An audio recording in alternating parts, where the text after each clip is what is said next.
Mayong udusugbo sa mga nagsunod ning among pagsibya Webes karon petsa 1 sa Mayo tuig 2014. Kini si Jai Sandoval magatud kaninyo mga nagunang balita. Kini ang Sunstar Pilipinas.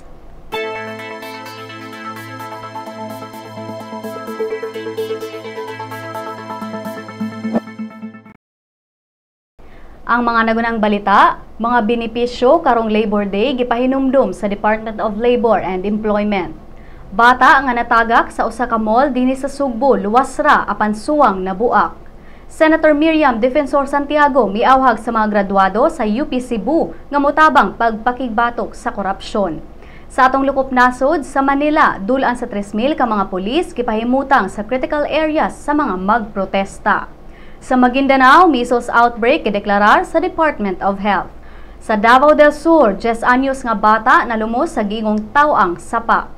Sa showbiz, Kapuso Stars mamista sa Visayas karong adlaw.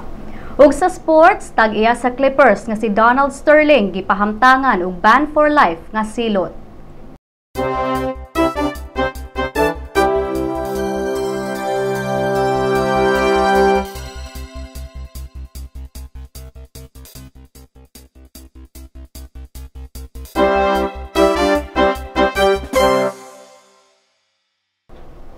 Ang Department of Labor and Employment niingon nga kinahanglang makadawat og full daily pay rate ang mga mamumuo karong Labor Day, bisan pa man og dili sila manarbaho karong adlaw. Si DOLE Secretary Rosalinda Baldos niingon nga ang Labor Day gideklarang regular holiday ni President Benigno Aquino III. Matod niya nga kung ang regular holiday matulong sa regular working day ug motrabaho ang usa ka empleyado, makadawat kini og 200% sa iyang sweldo ug laing 30% kung mula pa sa required 8 working hours. Apan kung ang empleyado dili mo trabaho sa regular holiday, kinahanglan gihapong bayaran ang empleyado sa iyang full daily pay rate. Samtang kung ang regular holiday matumong sa day off sa empleyado ug mo trabaho pagyud kini, makadawat kini og 260% sa iyang daily rate sulod sa 8 ka oras nga trabaho ug laing 30% ang iyang madawat kung mulapas ang trabaho sa 8 ka oras. Si Baldos niingon nga importanteng mahibaw-an kini sa mga mamumuo tungod kay ila kining katungod ug aron sab masuta kung sakto ba ang gibayad kanila sa ilang gitrabaho.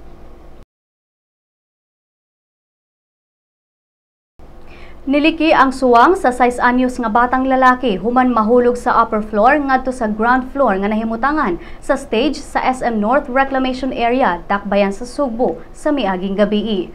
Si Raul Horca, kinsa-amahan sa batang 6 anyos nga si Rian Samuel, niingon sa interview sa Sunstar Super Balita nga nagkinahanglan sila og 100,000 pesos alang sa operasyon kay kung dili dayon maoperahan ang bata, hayan nga mahiwi ang naong niini. Sa pasiuna nga investigasyon ni Police Inspector Vincent Zozobrado sa Mabolo Police Station nga uban sa bata ato sa hitabo mao ang iyang inahan. Nagdagan-dagan kini og nipaingon sa metal railings nga dunay bildo nga nabuak tungod sa impact. Nahulog ang bata sa may stage sa food court. Kasamtangang giatiman karon ang bata sa Cebu Doctors Hospital. Matod sa mahan nga gikatakda ang operasyon sa naong sa bata ugmang adlaw, depende kung aduna sila ikabayad sa procedure. Hinuon gibutyag sa mahan nga wa say plano nga mohimo og laka nga legal batok sa management sa mall apan iyang hangyuon ang tagdumala sa tindahan nga tabangan siya sa iyang suliran. Sa gipadalang text message sa SM Management, niingon kini nga ang SM padayong nag-asister sa pamilya sa bata aron masiguro nga tanang mga test o examinations mabuhat aron pagsuta sa kondisyon sa bata human sa insidente.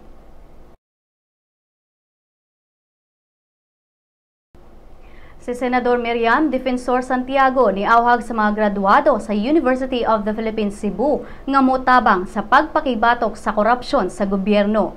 Ato sa 77th commencement exercises sa UP Cebu gahapon, lakip sa mga nahisgutan ni Santiago mao ang pork barrel scam ug matod niya nga nisalig siya sa mga UP graduates nga mahuman o nga human sa 4 ka tuig nga pagtuon sa nasod, makakita sa pagmaniobra sa mga limbungan sa gobyerno.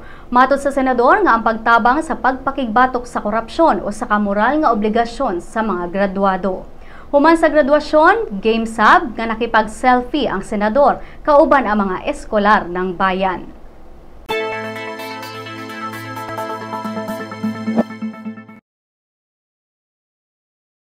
Sa atong lukop nasod, sa Manila, dulan sa 3,000 ka mga pulis ang gipahimutang sa mga critical areas din gikatakdang magprotesta ang libuan ka mga militante atol sa Labor Day. Nanawagan si PNP spokesperson Ruben Sindak ngadto sa mga namuno sa mga aktibidad nga makigkoordinar sa mga otoridad alang sa hapsay nga kasaulugan. Alerto karon ang kapulisan sa posibleng pagpahimo sa mga rebelde sa Labor Day nga mohimo og samok sa katawhan. Sa Maguindanao, napulo sa 36 ka munisipyo sa probinsya ang giigo sa measles outbreak. Sa talaan sa Research Institute for Tropical Medicine, moabot sa 40 ang nataptan sa tipdas nga natala sugod pa ni adtong bulan sa Enero hangtod Abril 28. 12 sa mga pasyente ang gidala sa Cotabato Regional and Medical Center sa Cotabato City. Sa Matanao, Davao del Sur, usa ka 10 anyos nga batang lalaki ang nalumos samtang namingwit og isda sa Magallanes River nga gingong taw-ang sapa. Matod sa mga residente sa dapit, posibleng gidagit sa engkanto ang bata kinsa nagbakasyon lang unta sa lugar tungod kay summer. Ang iyang maguwang nga nalingaw sa pagpamingwit nakurat na lang nga kalit nahanaw ang iyang igsuon. Gilangoy sa kauban nga ang sapa ug nakuha ang bata apan dead on arrival na kini sa ospital. O ganiya ang laing mga balita gikan sa ubang parte sa nasod.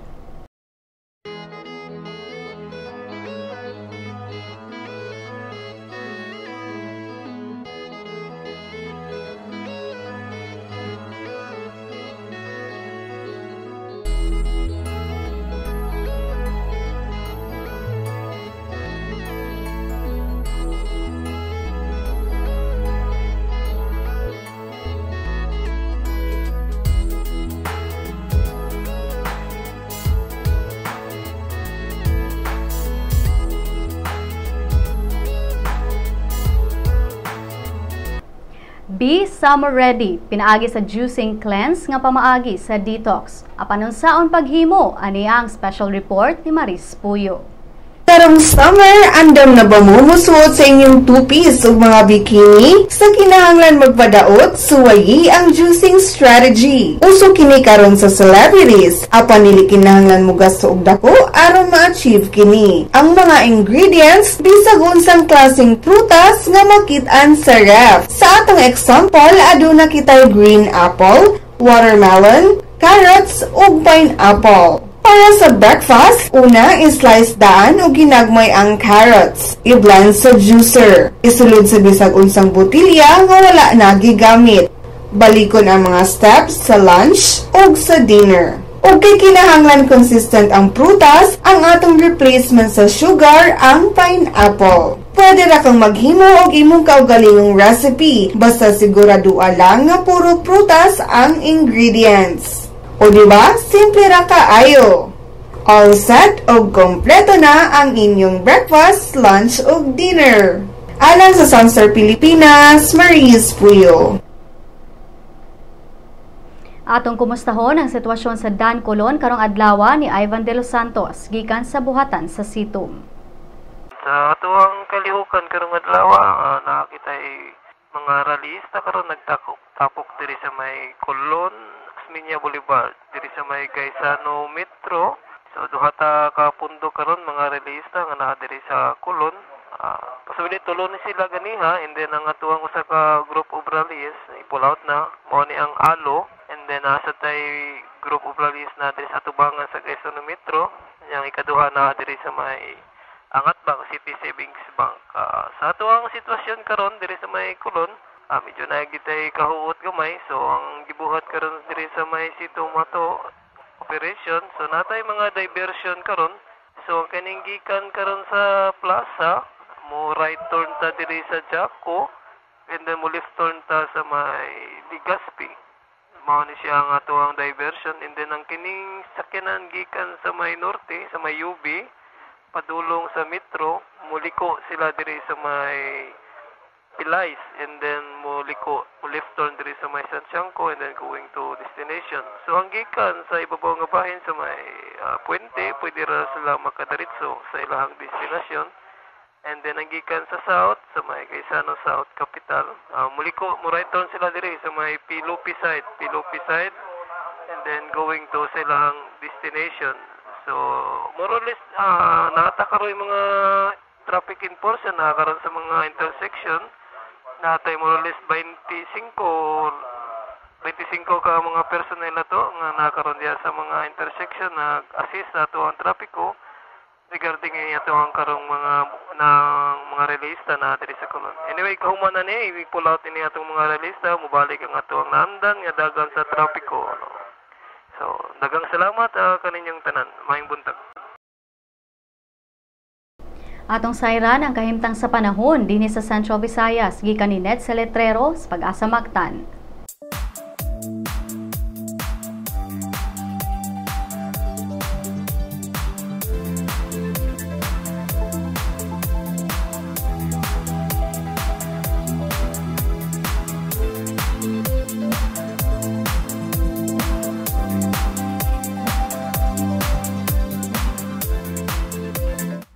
May gusto mo kining pinakaulihing kalambuan sa atong panahon karong adlaw Mayo 1. Ang ridge sa high pressure area nakaapekto sa Northern Luzon. Ug sa atong forecast, ang Cebu karong adlaw kutob Sabado magasinati og katag na pagpanag-om ug init na panahon. Pag-abot sa Domingo ngadto na sa Lunes, makasinati ang Cebu ug katag na pagpanag-om inubanan sa patak-patak na mga pagulan o pagpanugdog labi na sa kahaponon ug sa kagabion. Ang Bohol karong adlaw makasinati og katag na pagpanag-om ug init na panahon. Samtang pag-abot sa Biyernes ngadto na sa Lunes, makasinati sila og katag na pagpanag-om inubanan sa patak-patak na mga pagulan o pagpanugdog kilat. Ang Negros Oriental ug Siquijor karong adlaw kutob na sa Domingo makasinati sila og katag na pagpanag-om ug init na panahon ug pag-abot sa Lunes makasinati na sila og mga pag-ulan ug pagpanugdog ug kilat. Mako na ato ang latest weather update gikan diri sa DOST Pag-asa Visayas kini si Ned Seletrero. Daghang salamat. Sa atong pagbalik ang balitang showbiz.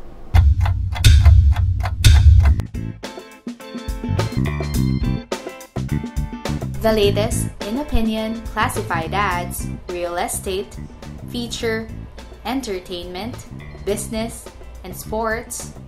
You can still be updated with current events even when you're on the go. Grab your online copy of the #1 newspaper. Visit epaper.sunstar.com.ph. Available in smartphones and tablets. Subscribe now.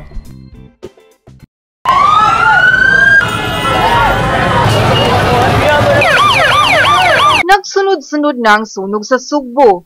Nasayod ba mong electrical appliances ang kasagarang hinungdan niini? Aron malayo sa potensyal na sunog atong pagmo ng mga appliances kung wala gigamit. Dili mag-overload sa extension cords ug i-check ang wirings on a regular basis.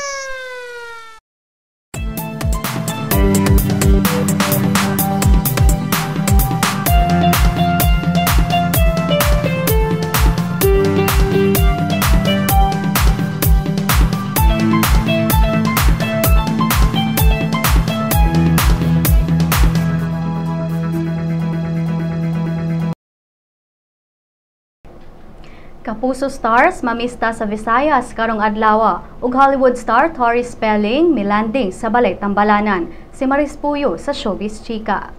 Gikatakdang mamista ang Kapuso stars sa Negros Occidental ug Antique karong adlaw. Ang cast sa Kambal Serena nga silang Luis de los Reyes, Alger Aboynica ug Mike Tan ang moduyog sa Ugyunan Festival ato sa Kapuso Fiesta nga ipahigayon sa Public Plaza sa munisipalidad sa Ibi Magalona karong alas 9 sa gabi. Samtang sa Antique, ang Asia's pop princess nga si Julie Ann San Jose ug GMA artist Center talent nga si Rocco Nasino ang mulingaw silang fans sa EBJ Freedom Park sa San Jose de Buenavista karong alas 7 sa gabi. Si Julian ug Rocco musuri usab sa Tiring Banay Festival.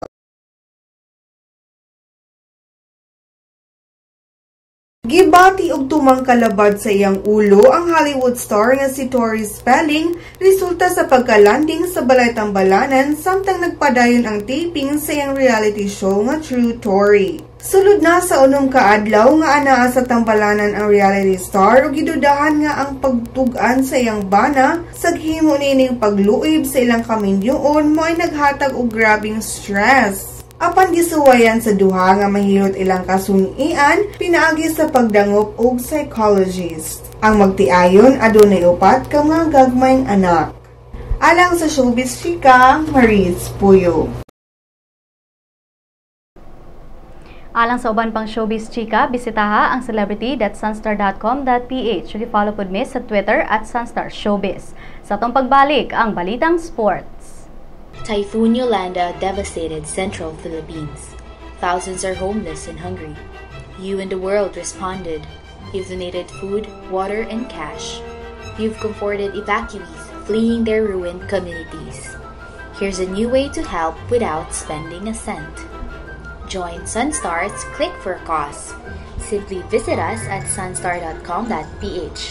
Read our stories and be informed. Recommend or share Sunstar stories to friends. In that way, we help rebuild typhoon-ravaged communities in the Visayas. For details and mechanics of this campaign, visit us at clickforacause.ph. More clicks mean more help. Click now. Mga kabisdak! Anian na ang atong magazine! Bisdak! Kabisdak atuan gikan sa bagatan hangtod norte. Isan asa, mapadpad, bisayang dako, makalupad. Mahigugmaon, matinahuron, matinabangon, mapasigar buhok. Bisayang dako, ehemplo sa maayong lumulupyo. Anian na bay? Ato ni bay? Original ni bay? Bisdak Magazine ni bay. Ang Bisdak Magazine mapalit sa Newsboys ug sa inyong suking tindahan. Dito sa silangan, ako isinilang kung saan nagmumula ang sikat ng araw. Ako ay may sariling kulay kayumanggi. Tayo'y mga Pinoy, tayo'y hindi kanoy. Huwag kang mahihiya. Smart Bro, our fastest mobile broadband with 4 times more fiber power from the leader in mobile, Smart. Tayo'y mga Pinoy.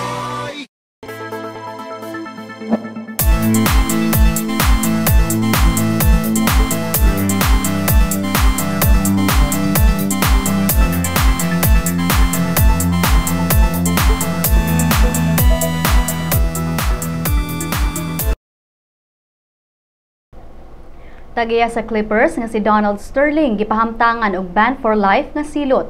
Air 21 Express score nga 2-0 ang tuyo. Si Daryl Anunciado sa Sports Balita.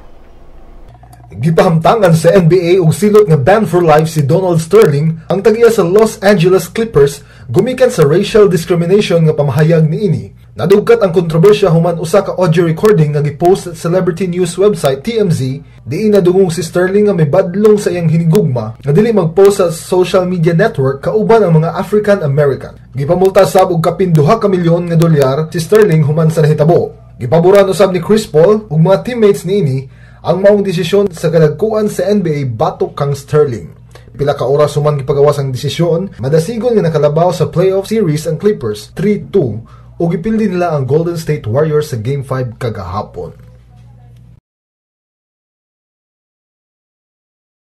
Tinguha karon sa Giant Killer Air 21 Express ang makakuha og 2-0 advantage dihang ila nasab ikaharong ang San Mig Coffee Mixers sa Game 2 sa Best of 5 PBA Commissioner's Cup sa Araneta Coliseum. Nabuntog sa Express ang inilog na Mixers sa Game 1 niadtong Martes 103-100. Si Air 21 coach Franz Pumaren naingon nga ang espiritu sa ilang tulo kasunod-sunod nga kadaugan nagpabilin gihapon nila. Ang modaog ning mong series may makigsangka sa modaog usab sa laing semifinals pali sa Talk and Text tropang Texters o sa Rain or Shine Elasto Painters. Kini si Daryl Anunciado alang sa Balitang Sports.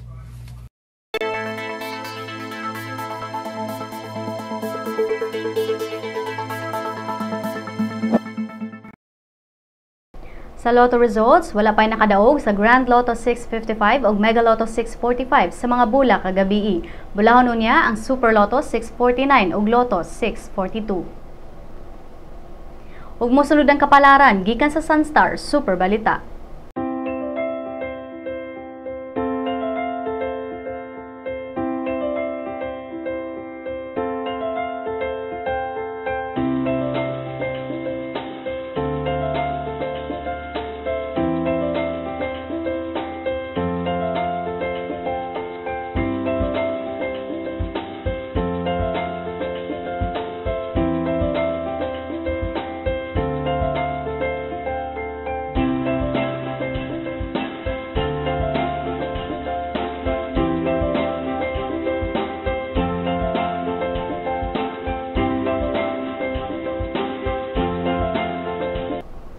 Din natapos ang atong mga balita karong adlaw. Alang sa dugang pang updates, bisitaha ang www.sunstar.com.ph.